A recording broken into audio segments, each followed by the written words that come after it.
I would like to learn more about creativity.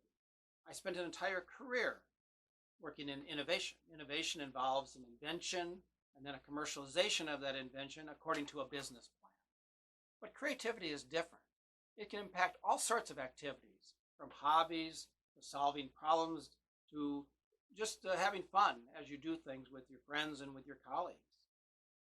It doesn't need to follow a business plan. A lot of people are confused between creativity and artistry, which is not the same. So creativity for me is about solving problems. Creativity may be the most important skill a person can have in the future. Jobs like accountants, truck drivers, factory workers, farmers, lawyers, and paralegal all are going to be affected by a new technology called artificial intelligence. AI, once it has access to all the data in the world, can search all the data in the world, will find ways to solve problems that individuals are not able to do. I think that maybe you can teach creative thinking. There is one thing that I know for sure, it's education can kill creativity. That's for sure. If you have to deal with a teacher or faculty who have only one way to do things, their students are not going to be stimulated to think differently.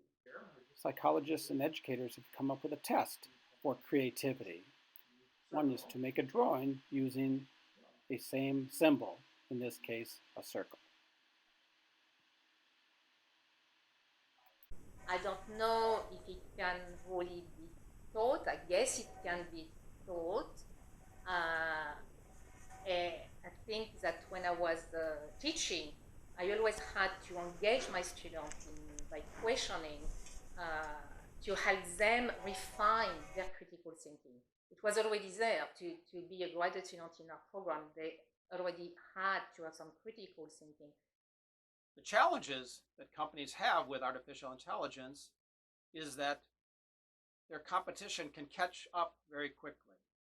Before, a company had to invest in a new idea, a new capability, a new service, and the competition had to duplicate that effort, even maybe taking longer to sort out how it fits for them. But in the future, with artificial intelligence, the competition can find out how to make and duplicate that effort almost immediately, which will turn marketplaces into a commodity.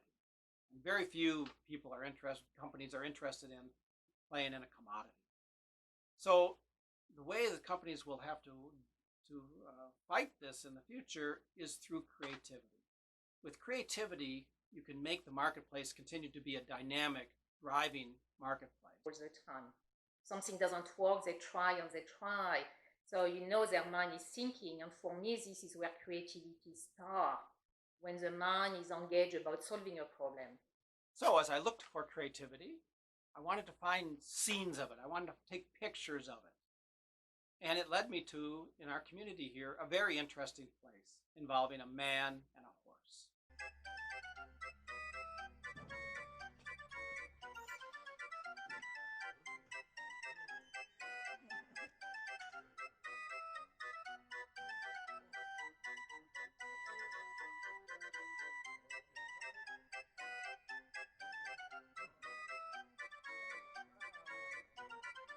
The horse as it exists today is not a pure product of evolution, but a product of cooperation with men. And so the horses we have are the horses that we selected to keep and to develop. So why do you think the horse has such a relationship with the human? Is there a Well, special bond or a special... That goes back to the fact that the horse is a herd animal, and that while we, all of us horse people, as sentimental as we might be, realize that horses would rather just live with other horses, but if they can't just live with other horses, they have to live with someone.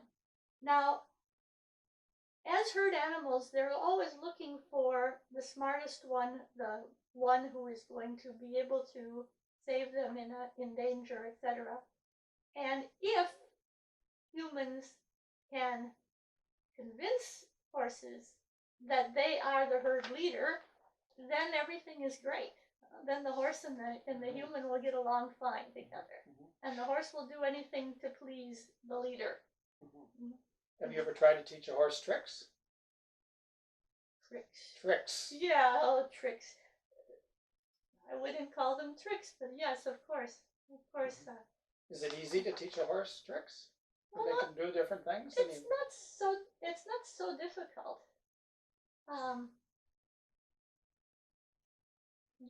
You give them a reward, which can be a treat, that can also be just a pat or a good boy, and that is a reward as well for them. It's not difficult to teach them to do things that they've never done before. His desire to interact with people, and the idea that he's doing it not under pressure or force, but for fun.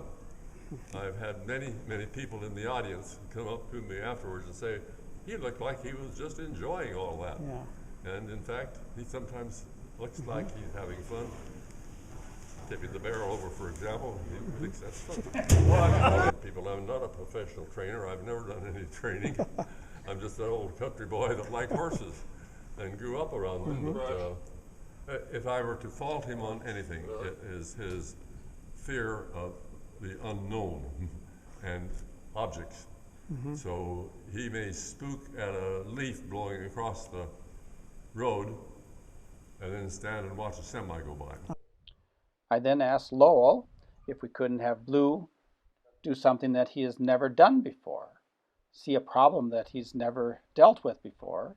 And of course, Blue being a what I call trick pony, he's going to turn it into a trick.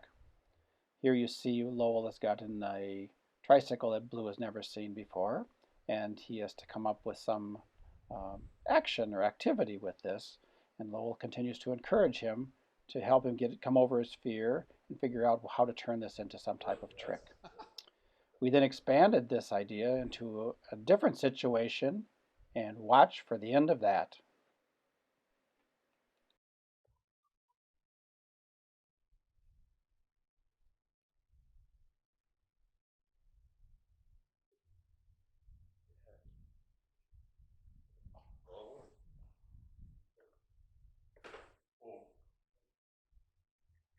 Push it. Good. Oh. Sit with your knees back like that so you can hold on to it, okay? Back. Okay, head down. Oh, down lower. Push it. That's the way.